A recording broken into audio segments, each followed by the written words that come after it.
Okay, welcome back, everyone. Now I think it's time for our next speaker, Mr. Panitan Junhasavasdikul, the President of Innovation Group. And as you all know, that industries during this time is facing a lot of challenges and disruption. So today, Kun Panitan will share with us about the turning point of industry. So please join me in welcoming Kun Panitan. Good morning, everyone. How are you? You're fine. It's great. Thank you very much for giving me the honor to be your speaker on today. Um, and I would like to congratulate it on the establishment of the RETA. And there has been so much effort in organizing and to bring together people in various industries that have the interest to develop and continue to progress for the future. And we have a very interesting subject discussion in the morning about the economy turning point, how things will be progressing in terms of financials, in terms of industries. And uh, I just have like a funny observation in the morning. Uh, it's just when we take a look at the EV and we see that there are many players in the EV electric vehicles. I just observe on how they names the car. Have you take a look at that? I mean, there's I mean, in the past, when we talk the names of the car, we have Toyota Vios, Altis, Accord. I don't know. It's like now we have Nissan Leaf and we have Toyota BZ4X. I don't know what that means. Okay, and we have a more cuter names for those for the mass product, like Aura Good Cat. Suddenly we're just integrating like animals into cars now. And we also have what was that? BYD Dolphin. I don't know if they have dolphin in China. Well, they just lost their last dugong, but anyway, but there's probably some dolphin there. And we have Meta V. What does V stand for? Is it five or just victory? I don't know. Like, do we have Neta 4, Neta 3 before we come into 5? But okay, that's just a bit of observation. But what I'm trying to say is that um, this is a confusing world. It has been a confusing world. And when I take a look back at it, it has been confusing since when I was in school. So back when I was in school, I have the privilege to study under um, three professors that I could remember. They are well versed in their academic pursuit and try to develop new technology at that time. So, of course, their last name is not Einstein, but I have to say that I have three professors I want to talk about. I cannot mention their last name, so I just say one. Number one is Professor Mark. Second one is Professor Frank, and the third person is Professor Chris. So Professor Mark, he is well versed in his polymer science, polymer development, and at the time, he has so much interest in bioplastics, where he has numerous funding from nature work. At that time, it belonged to Cargill Dow.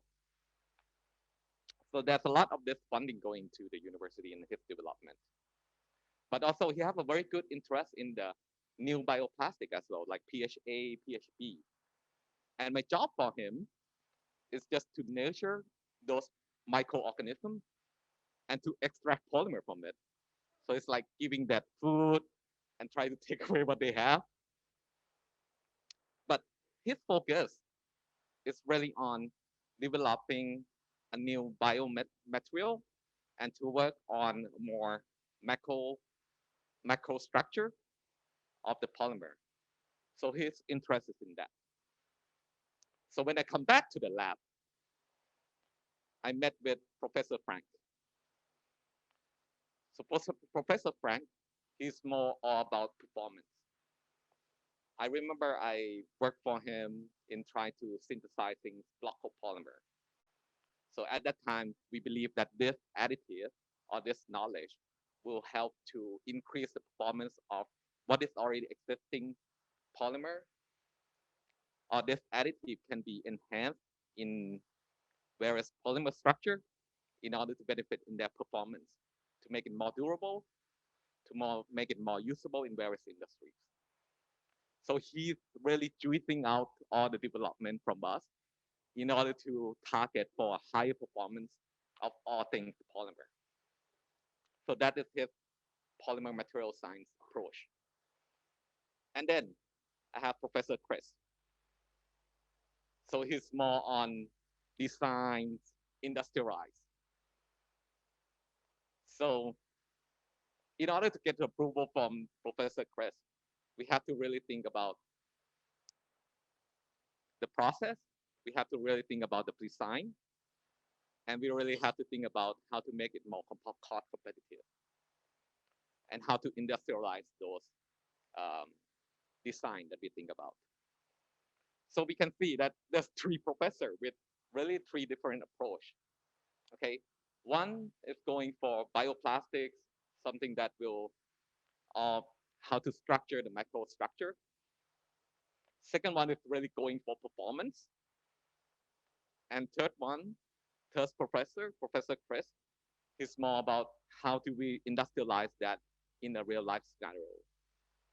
So it's really confusing for us students at the time, and we might as well just have a group therapies and bring all the professors come together and say, what do you want? What do you want from us? We're just a bunch of students, okay? So, but I think it's not the professor demands that we should take a look at all those three aspects. But I think it's a challenge from our peers, my friends, my peers in college, that they want to be able to create a product, design a product where we can use a conventional process and to apply a good performance from the existing or new technologies. Okay, because if you think about it, if we are going with green chemistry, we might not be able to meet with the required properties or performance of what is existing polymer that we have. Or if we go with performance, you might have to sacrifice a lot of the cost or process parameters. Or if you're going with the cost only, you might have to sacrifice in terms of this green or biochemistry that we are trying to pursue. So then again, we have done some project with them, and luckily that we gained their approval, so that they us out from the college. But that has been sticking in my mind. Okay, how do we balance out this green performance and also cost? I think it's a subject back then when I was in school, but I think it's going to be a subject that propel us also into the future.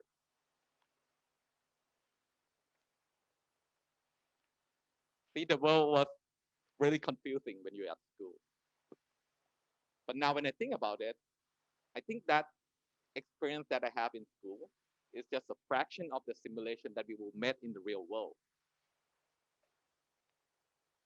So then now the development that we're going to be facing and going to have to be challenge ourselves in the future. Well, humankind or us as a developer, we need to have to foster a new development pathway in order to meet with the current needs of the industry or the consumer. But again, we cannot compromise also what is the need of the future generation. So that will be a scope of how things are going to be run. So we have to look at a more broadened point of view in order to continue our development, and how do we challenge ourselves in the turning point of the industries. So I can think about, there are a lot of challenge going on in the world, but I can think of three things that going to transform us and pave the way for future development, and also not and also in the social economic way. One being in the industry 4.0. So industry 4.0, we heard about this multiple times, but definitely the magnitude of this transformation is huge, and it's going to pave a new way of how we are going to produce a product, how we're going to receive a product, and how we're going to do things more efficiently. So definitely there's a lot of things that going on in the Industry 4.0. Green chemistry or environmental concern is rising. There are numerous organizations that coming together in order to set or regulate a pathway on how we can manage the new coming of industries. How we able to meet to the need of the future generation as well. How can we let the earth or the world that we have it to heal and to regenerate the resource that it needs to sustain the human ecosystem. So if you take a look at one of the data that we have, there's an organization called Earth Overshoot Day. It's really amazing program that's going on. It tracks on how, well, first of all, I have to mention that Earth itself is it's kind of like a big recycling plant also. It produces and also rejuvenates all those carbon dioxide that we are used today. So Earth Overshoot Day collects a bunch of information, whole array of industry, and to see how much of the resource are we using excessively from how from what Earth can really recycle or replenish. And we see that at this point of time, we are using 4 months more materials or more resources than what Earth can rejuvenate. And the goal for this is just to give us an indication and guideline on where are we standing at this current moment. And the goal is that we have to really move back to the point of time where we can have it more sustainability. And that's probably 20 years ago. So there's a lot of this organization that have to be doing that. But going green is not only one of the subject in the environmental. How do we dispose or use of our products, of what we're consuming, is also a big topic. Digitalization. Digitalization will definitely change our way we access to data or information. We are living in a digitalized transformation. And with all the sensor technology that we are applying into Industrial 4.0, it creates a lot of data. But now digitalization is how do we make those kind of data into information where it can be processed automatically to give us a safe result. And this requires a lot of processing technology. This requires a lot of infrastructure. It's required a lot of database management. But this will transform on how we interact within our workspace, our environment, our social. So those three things is what comprise and drive our industry forward, or drive our way of life forward. So Industrial 4.0, our concern of environment, and also the digitalization. And digitalization is very, very important. Okay, think about, imagine that in the future, maybe your refrigerator will know when you're out of milk in the fridge, and then they will order the milk for you, and it will be delivered to your home just before you come back to home. So those require a set amount of processing capability, and it will really, really transform our way of life.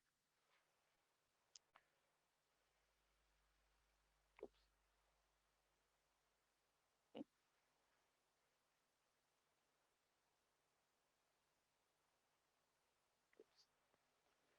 sorry, I have problem with.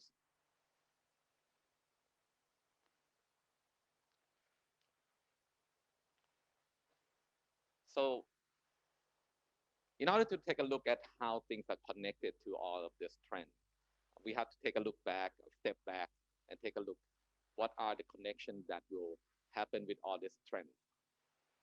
Definitely on the bigger one, consumer behavior or market will dictate on how the product will be produced or how they want their product. And regulator or lawmakers are going to define a set of rules or pathway and to regulate how we can approach on each of the segments of the transformation. And definitely we have to consider about the economy, how it's going to change and affect to the economy, and also on the ecology side. How we going to balance out if we are going to be environmental risk, but we have to pay on the higher cost. And of course, in the production side and in the infrastructure, if we take a look at all the systems that are being transformed, you can see that will be a large amount of infrastructure that will have to be changed. There will have to be a new infrastructure in our energy system, in petrochemicals, in various transportation, mining industry, water treatment system.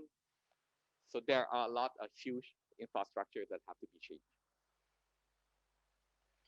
But then I think in the industry, we come back to how do we balance out these three things that is in need. So almost 20 years have passed in school, but we're still discussing about this. How can we make things more cost competitive?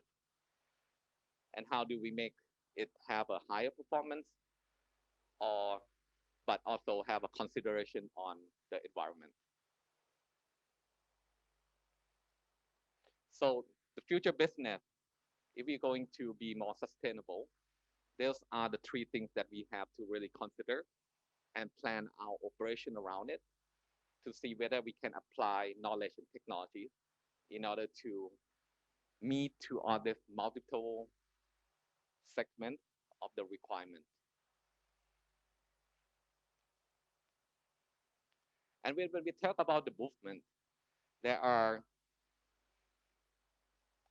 for me, there are many, many movements that define also the future industry or future world that we live in. I cannot go on through every industry because we don't have the resource or time in order to go through all of that. But I probably can point out maybe two industries that is probably be more engaging in this group of discussion. So the one and the first one would be on the sustainability movement. Never in the time that I have heard so much about sustainability, and it has been a very big topic. You know, maybe right around the time of COVID until now. I mean, sustainability has been a discussion um, in many places that we have visited. Not as much time that we have the customers coming to us and talk about more on sustainability. There were times when customer come to us and then we have a discussion on how we're going to develop things for the future. And they are more focusing on, hey, how can we make this more performance, or how do we reduce the cost, or how we want to make this more technical challenging. So those are normal conversations that we have before. But now the customer, they, or the market, they want to have a glimpse of sustainability integrated into their products or services. And the customer will be so much to come in and just say, oh, you know what? If we are talking about sustainability program, we have a extra budget in order to meet those needs. And when we are like in business and we say, oh, extra budget, okay, our eyes light up and we want to pursue it. So it has been a lot of discussion on this sustainability, and there are numerous industries that come into our development and say, not only just automotive industry, but various industry across the layers. And when we talk about sustainability, we can take a look at maybe four items: waste and emissions. There's numerous concern about hazardous materials. I mean, there's a list. I mean, in the industry, we have a list of hazardous material, which will continue to grow. And we know that in industries, we use a lot of chemicals in order to make solvent for dissolving various um, polymers or materials. And some of them are hazardous and it have to be reduced or being eliminated.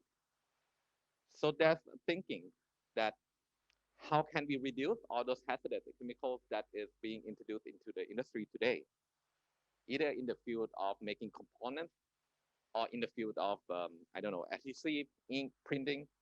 I think there's a lot of things that going on, and the list continue to grow. And how do we reduce those hazardous components or petrochemical based components in order to have a good impact on reducing the greenhouse effect gas? And how do we? But that is not only the the picture. We also have to do on how we're gonna compose, we're gonna use, reuse, recycle our product as well. And we talk about materials. What is the feedstock of the materials? Normally in the chemistry, we derive a lot of our chemicals from petrochemicals. We derive a lot of our material from petrochemicals. But the feedstock, we have to consider: are we going to move more onto bio-based? There are availabilities on the biomaterials. Um, a lot of considerations on how we can have a higher productivity or lower the scrap rate. Because if we consider about the materials that we are using in the industry today, and we have a measurement on how much of the CO2 productions are on those materials. So when they have an audit of the carbon credit, they always consider on the whole process. The material that you select, how much carbon dioxide is produced, and if you're having a high scrap rate or low productivity, that also combine to all those carbon dioxide. So that's a consideration in the term of materials. How do we treat our natural resource in water or land? And renewable energy. How do you utilize the energy, or are we going more onto renewable type? And there are a lot of organizations around the globe nowadays that playing a big role and having a group and collaborations in order to meet to all of this sustainability. I'm very excited about the FIFA World Cup by the end of the year, and they have what they call the Green Card Project. Okay, the Green Card Project in sustainability.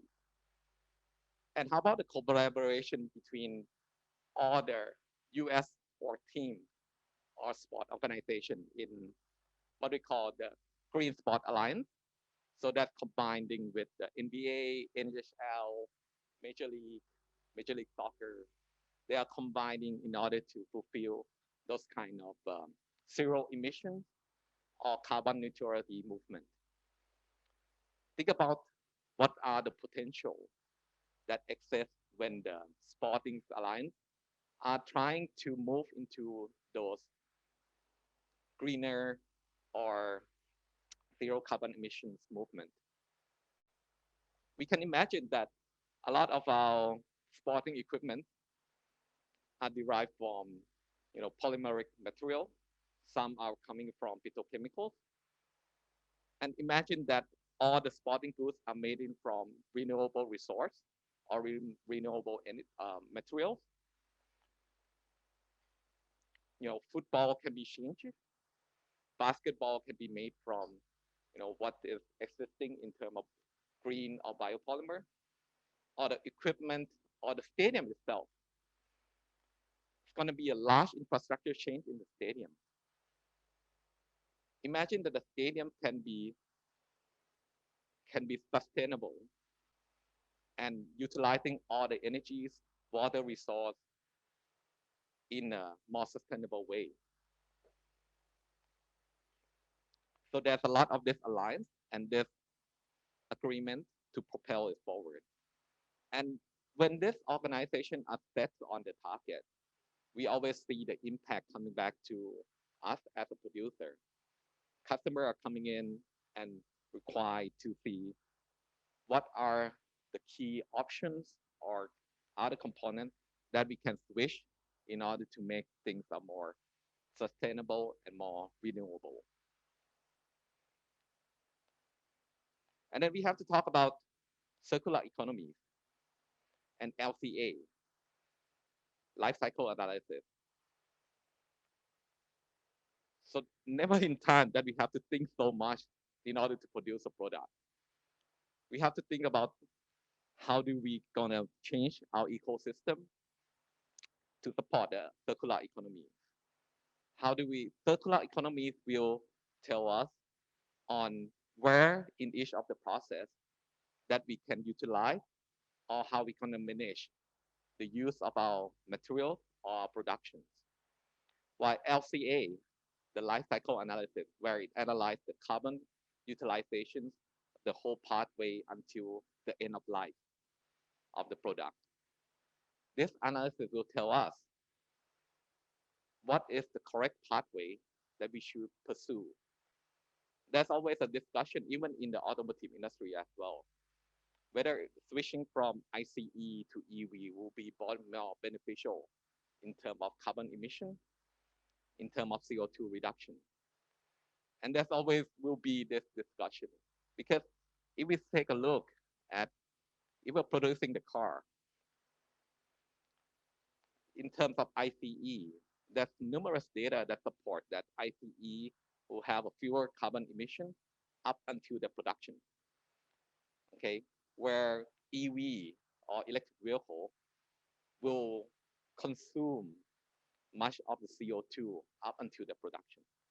But when we consider the whole life cycle, when the car is being used and also to dispose, there are more benefits in the electric vehicle.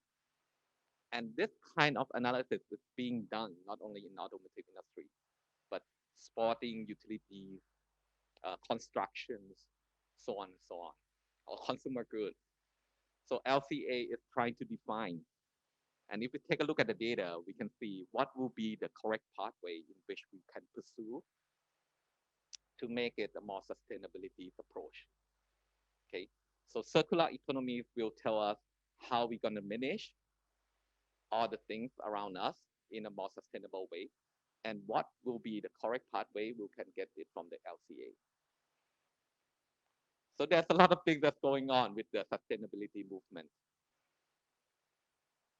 Of course, if we take a look at the development and we want to see how we can apply biomaterials or making more greener technologies development. I think there are a huge range of potentials and very big field of development that we can approach. In here, we think about four things. How do we apply one? Of course, a very traditional approach will be on the recycling. How do we use more on the recycling materials, or how do we apply more recycling process? The second one being how to apply more on the biopolymers, bio-based materials. And third, how do we get more on the renewable materials? It can be in the additive, it can be in any kind of filler. How can we get that from the renewable resource? But also on the green technology development, production is one of the one of the pathways. But we have to consider really now on how we're going to dispose and and decompose our waste from our industries or our consumers. So those are things that the technology is being developed and the market is being transformed in those directions. But all of those are to answer one single target. How do we reduce carbon dioxide or greenhouse effect gas? And from this, there's also a lot of data available. There's also a lot of attempts that to see if we're going to substitute what we are currently having in what we have as a conventional material by this type of technologies, how much of the carbon reduction can we impact on the newer development. So it can be that we substitute, I don't know, 20% base with polymer base from bio material, and we can reduce a certain amount of CO2 reduction. So those are the things that we have to, and companies really have to focus on planning out what will have a major impact on the CO2 reduction by utilizing those technologies that either available or are being developed. So recycling technologies, well, this is also a very huge topic. Well, when we take a look at how recycling technologies will be played in the part of circular economy, there are actually two ways that we can identify and get on the recycling material. So one can be on the post-industrial recycle, and second one could be on the post-consumer recycling. Where the later one, post-consumer recycling, can be a little bit more tricky and code because it's consume a lot of activities that we have to take into consideration. How do we collect? How do we sort? How do we grind? How do we clean? How do we reprocess it at the end of life of the safe component? So it's a little bit trickier in terms of the post-consumer recycling. While in post-industrial recycling, it's more on the simplistic way. It's already been existing, and it's simple enough that maybe large manufacturer can do that on their own. It's utilizing the scrap, utilizing what they are producing and maybe waste in the factory in order to convert back into their product. But of course, so if large producers are making it, so what are the use of like every other producer? How do we get involved? So then we have to have a key proposition idea on how we're going to apply the PIR into the industries. So this could be, for example, we can propose how we can increase the PIR content in your product while maintaining all the physical properties needed in order to fulfill their technical requirement. And this requires a lot of, in polymer field, required a lot of knowledge in terms of chemistry, in terms of additive, and in terms of mechanical machineries to recycle all those PAR. And there's a lot of collaboration going on going forward as well. Large producer, some of them that were interested on increasing all those PAR in their content, they are opening up for this collaboration, and we can see that there's way that we can get involved to get the PAR recycling back and make the finish make the materials go back to the producer. So PAR is opening a way that we can find a collaboration also with many of the industries. Where PCR, there's a lot of technical development in terms of PCR, but it required a lot of infrastructure change and to develop the ecosystem that also support. How do we collect? How do we grind? How do we sort? All sorts of things.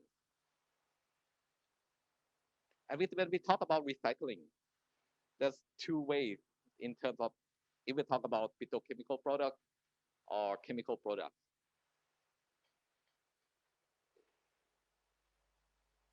Oops,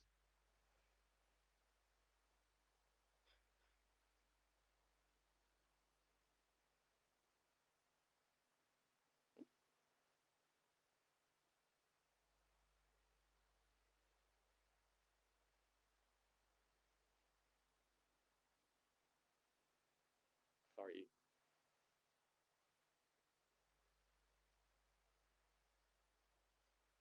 Yeah, well, sorry about the presentation, but I'll just go on. Um, so when we talk about recycling, there's two methods that well, there's multiple methods, but I want to talk about in petrochemicals. There either can be what we do with mechanical recycling, or we can do with chemical recycling. Okay, so mechanical recycling is the most conventional method where we can use mechanical grinding and develop the process in order to input those waste back into the material itself, where chemical recycling are mostly handling by a large petrochemical complex where they can dissolve or deconstruct the polymers back into their monomer form and convert that back into the feedstock in order to produce the neat material again.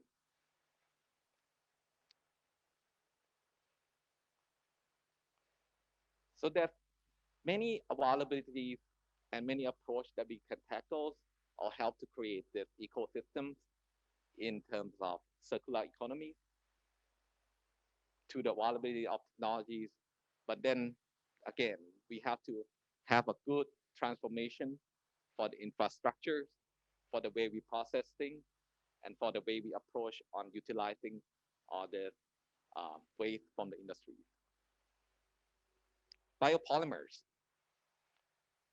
So biopolymers has been available for a long, long period of time.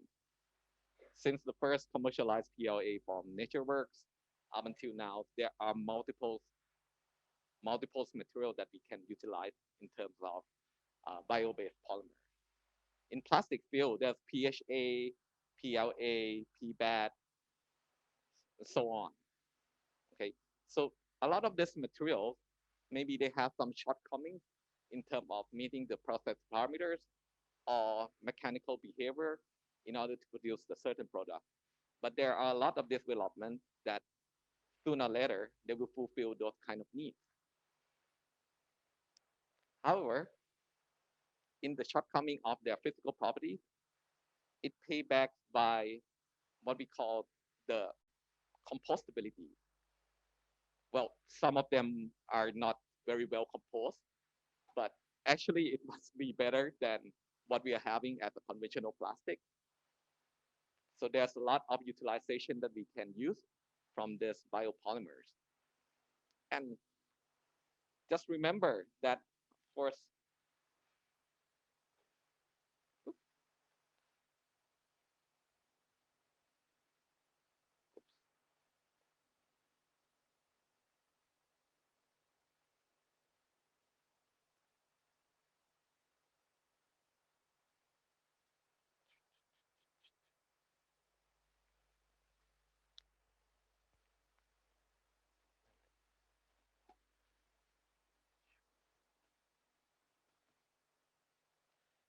And of course, we have to remember that Thailand is the largest producer of this biopolymer.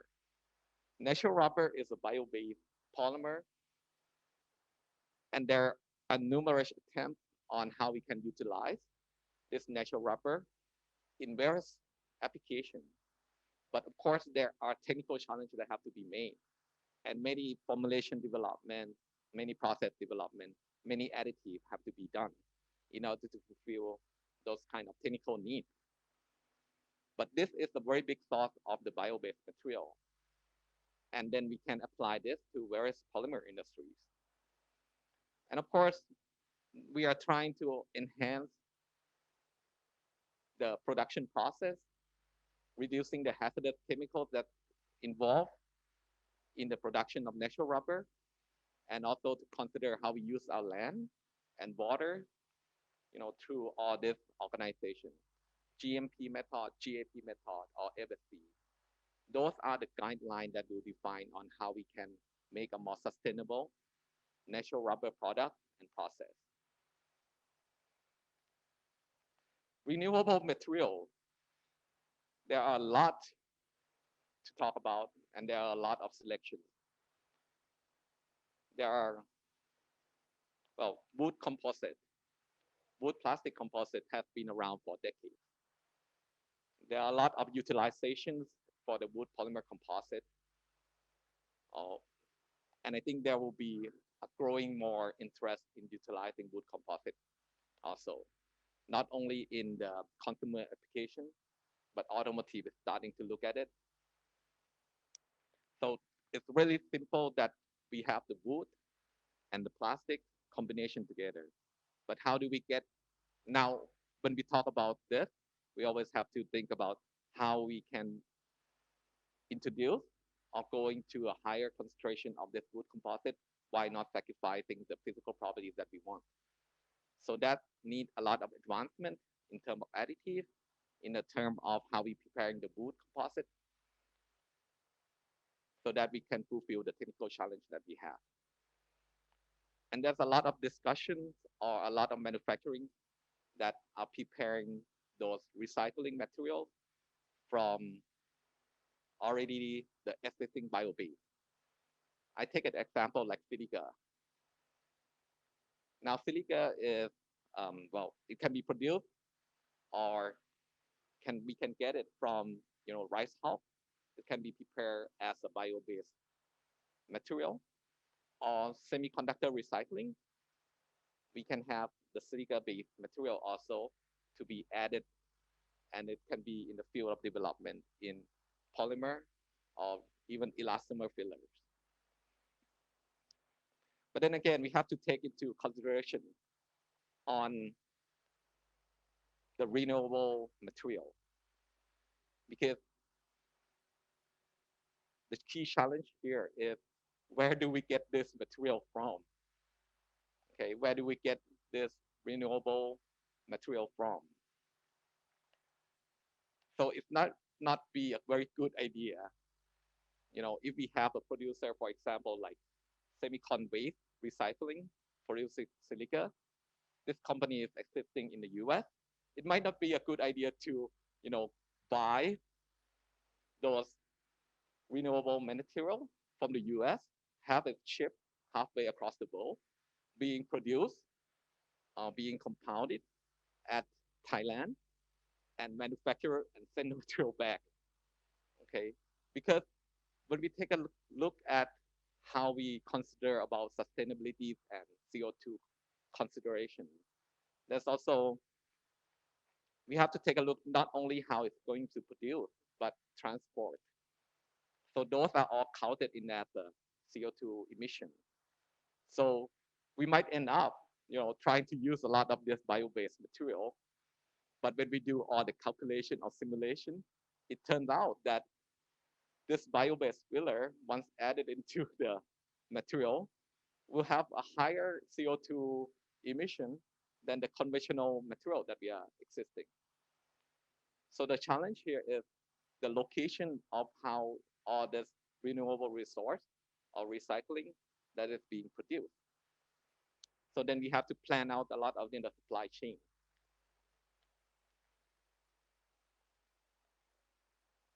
So sustainability is a really, really big movement, and it's definitely going to impact a lot in our life, in our working, in our industry. But therefore, there's a lot of also the consideration and a lot of opportunities that we can have. And this required a lot of technical development and market approach. But the door is already open. There's a lot of regulator, government bodies, business owner that are really interested in this renewable or sustainability movement.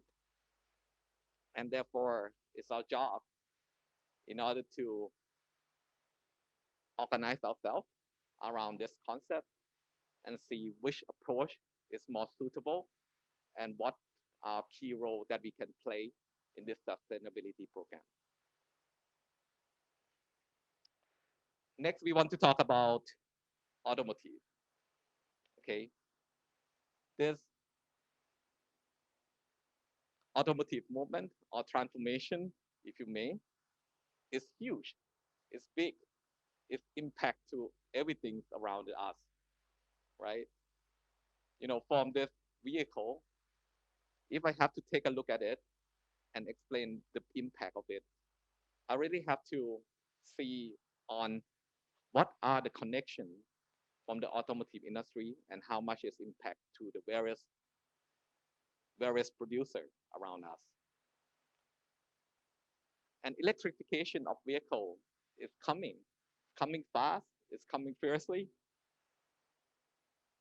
and there are multiple players, new players coming in, like the Chinese player. Many companies are trying to get ahead in order to stay on top of their automotive production or their automotive market, while there are some players or some companies are trying to use what we call a wait and see approach, how things are going, and then we're gonna, catch up with them later on. So there are many companies, there are newcomers, and even that, all this geopolitical situation that's happening, countries are trying to gain or step the foot on the major resource that will contribute in the future of this industry. Mining industries are trying to set foot on how we can get all these materials that will propel this industry forward. But the change is there, and some region will adopt it much quicker, and some region may not. It is said that those regions like Europe, Europe, US, China will be the early adoption of all this electric vehicle. While we see a lot slower movement in Southeast Asia, and well, maybe Southeast Asia will be the later one to adopt to the full electrification. So I think if we're talking about tourism, maybe in the future there will be a tourist come to see, oh, there's still some ICE here. No, that can be like a tourist attraction point. Same thing that we do with our train. So say that this is a very big impact. Say that the automotive transformation is there's various industry that have to get involved, and the impact will be felt across a lot of our businesses. But there's a lot of opportunities that we can gain from here if we are trying to adapt, if we're trying to diversify on how we're going to develop our technologies into serving a lot of this industry. There's a multiple way that we can, stay in the game and become relevant in the term of change. So let's take a look at automotive and how we think that things are connected. So when I think about how are things connected with automotive, I look at maybe four quadrant. There's a manufacturing side, and if we talk about electric vehicle, there's a manufacturing side. There's also on the power supply. A lot of user interactions is coming, and also how we're gonna dispose or ecology interaction. And it's pretty complex. So in the manufacturing side, it's more simplest way. We have the OEM and we have the tier suppliers. So the tier supplier is looking for components, and there's component supplier supplying to the tier supplier, where the tier supplier assembly and make cars, and in turn become the automotive, and become the automobile. But the tier suppliers also rely on raw material, right? There's a lot of raw material that will impact here. So raw material can be on the metals, inorganic, polymers, chemicals, a lot of things that involve into the making of the automotive, and raw material supply is very crucial. But again, raw material itself is not enough. Some raw material have to be modified, and it have to go into the process before it can be supplied to the component maker. Okay, so there are modifiers, companies, suppliers that also have to get involved into the supply chain. The source of materials is also important. In the traditional way, we have the material coming from mining. We have material come from petrochemicals, where it supplies a lot of the chemicals and polymer products. But mining becomes also very important. And a lot of the new mining companies, not new, but already the mining companies are trying to strike on what we call the third gold rush, right? Lithium, manganese, all of that. It's like a new gold rush that they're trying to set foot and secure those precious metals. So mining will becoming more important, and that's not enough of the material going around. So there have to be that improvement in the mining technologies in order to improve the productivity, and also new investment in order to expand also the capacity. But then again, there's feedstock that we can consider also from renewable resource. A lot of the companies are setting up in order to combine also the circular economies in order to produce the material. So how can we get the materials from the renewable resource into the supply chain of the manufacturing? So those are the basics of the what is connected in terms of the manufacturing. And also you can see that petrochemical can get the materials also derived from oil and gas to supply the materials into the automotive supply chain. And we take a look at how the energy is going to be transferred into the automotive, how the power is going to be supplied. There's really a big doubt on big anxiety on what is the barrier that hinder the movement of EV. Although it's already planning to grow exponentially, but there's also a lot of this barrier and concern about the user, for the user on applying the electric vehicle. One could be on the range that it can support, the availability of suppliers of the power. So those are the things that hinder the exponentially growth. So in the conventional time, we always get the energy from the gas station. But now we can imagine that gas station with charging station, but also home charging is gonna have to be available for this electric vehicle. And imagine that every household, every household in the future will be equipped with charging station. Either it can be inductive or conductive, whatever, in every household. That's huge. Or every department store, public space, parking lot, we have to be equipped with all of the technologies in order to support the infrastructure growth of this movement. What about on-road charging? That can be the solution. We can have the conductive charging all the way on the transportation on the road, while the power supply can be get parallelly when using the vehicle. But when we talk about on-road charging, there's a lot of revamp that we have to do.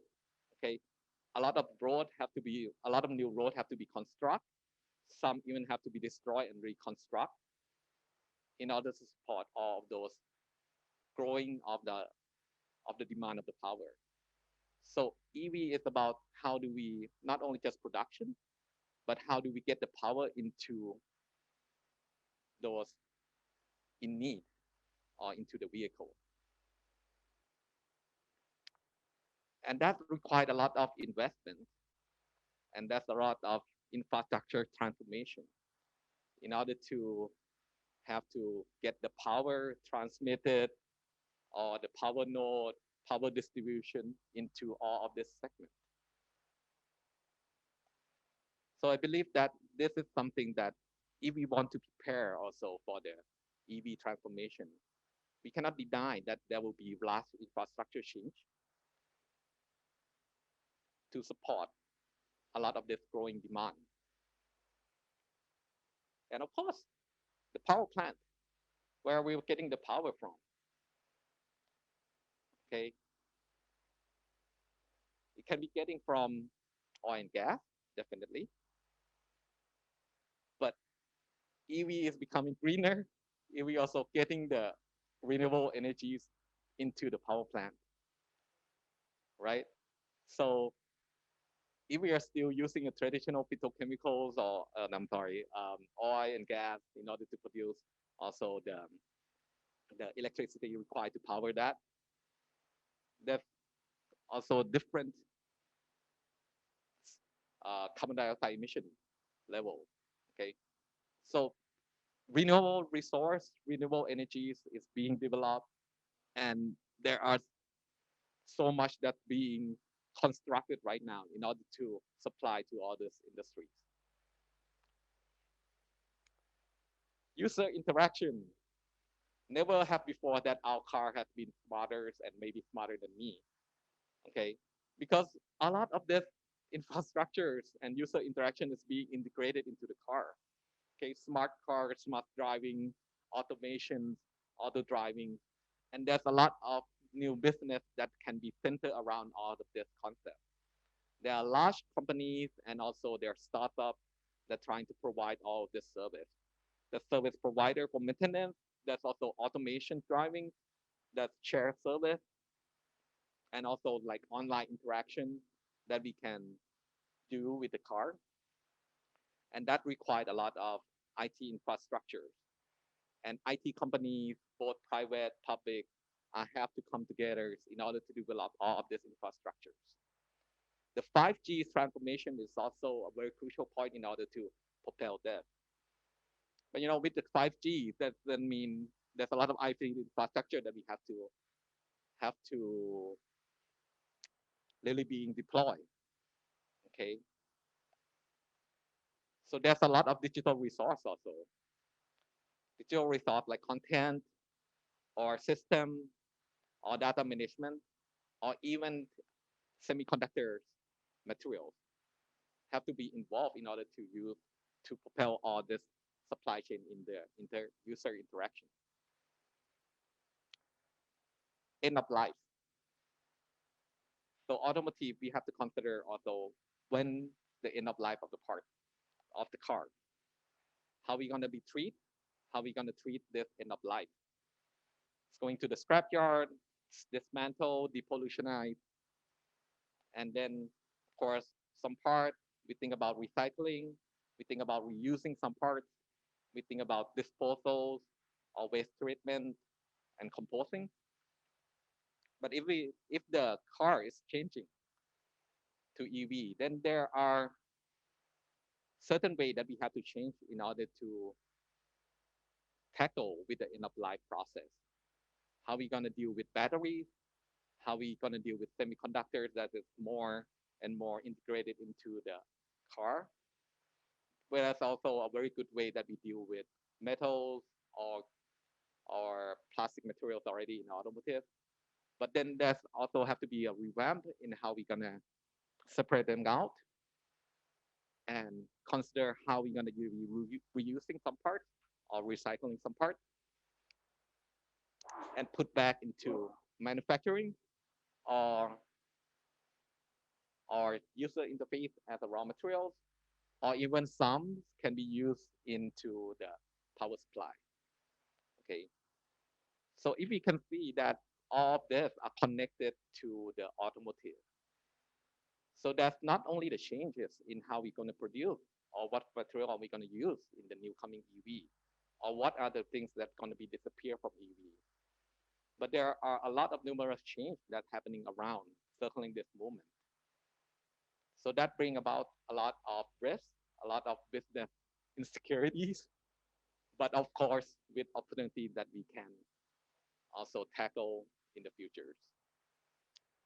Of course, the most concern will be in the component side of the bill.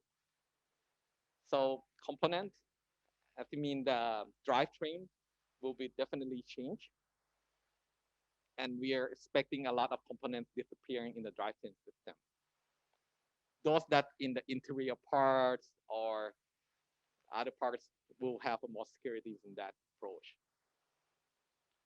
In battery side, in battery side, how do we consider it becoming more important, right? And how do we consider how it's being processed? But right now, if we're going to support this vast amount of EV that's going to be produced, there's a big concern that we don't have enough mining capabilities in order to support all of this battery.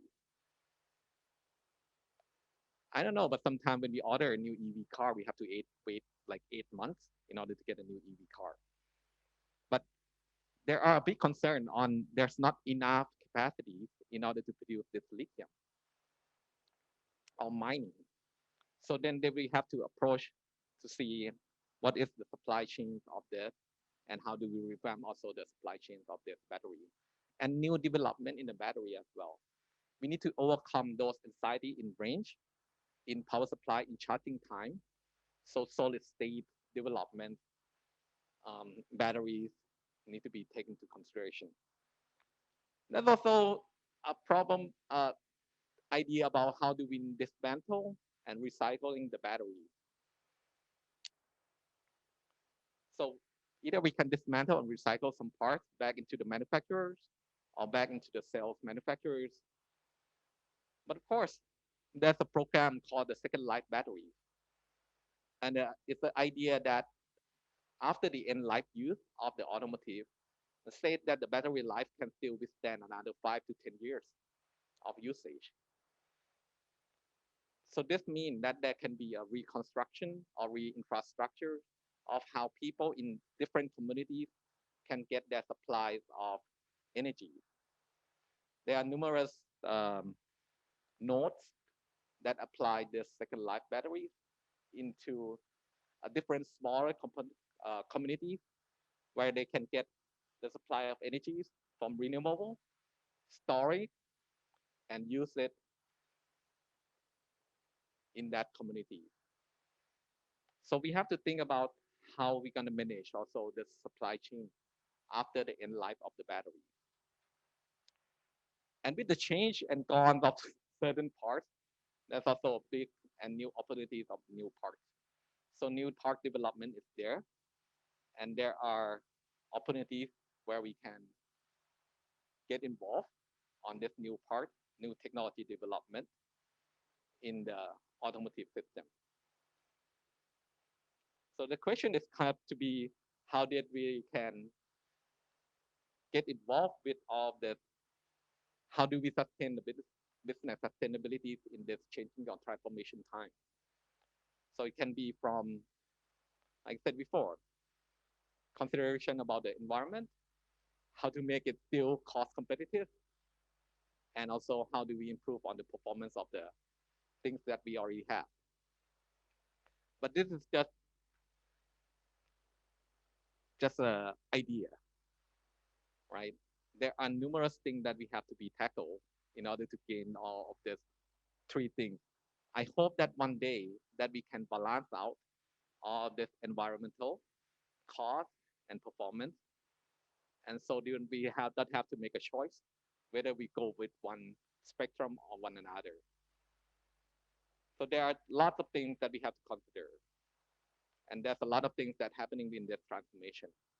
It's a really challenging time, and of course, it's really a confusing world. So good luck to you all. Thank you very much. ขอบคุณค่ะ Thank you very much คุณปณิธาน for the very interesting talk on the future concerns of industry. Now, is there any questions from the floor or from online participants? มีคำถามไหมคะ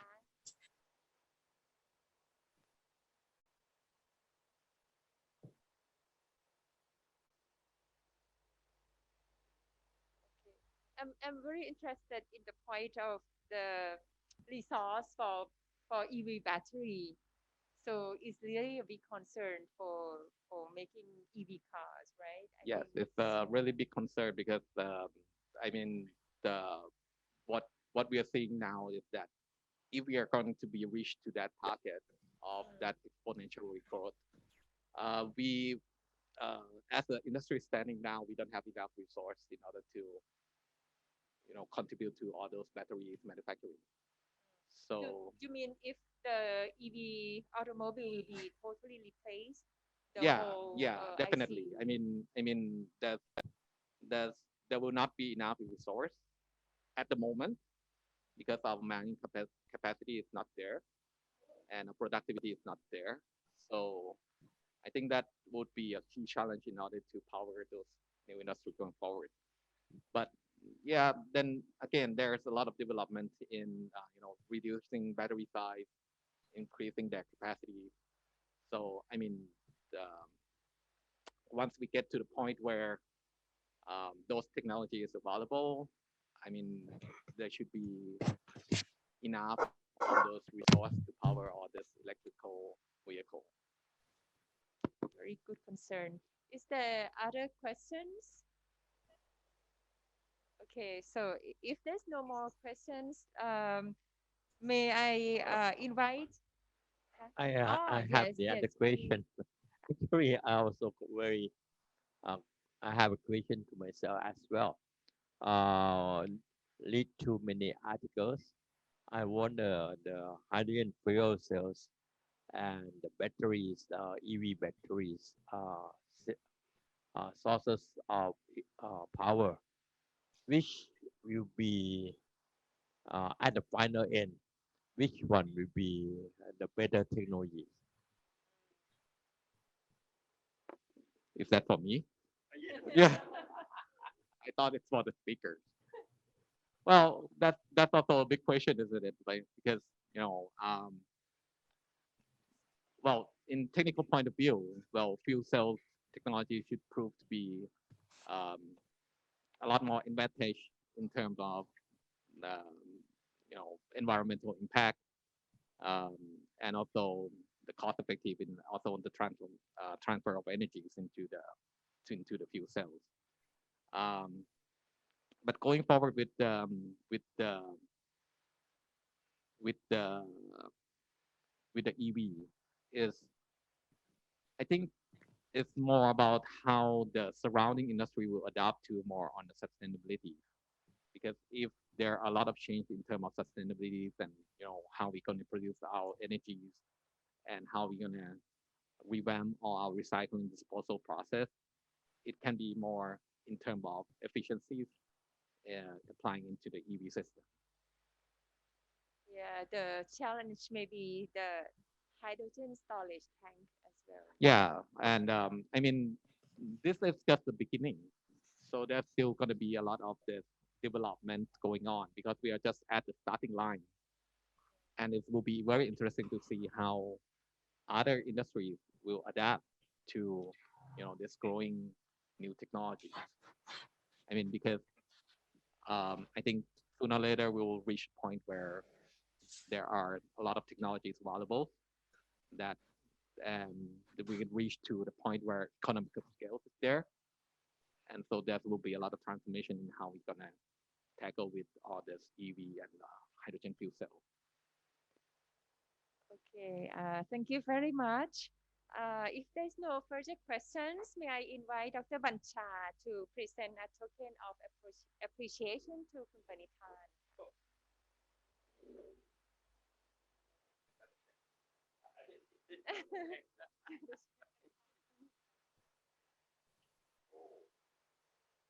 Thank you very much.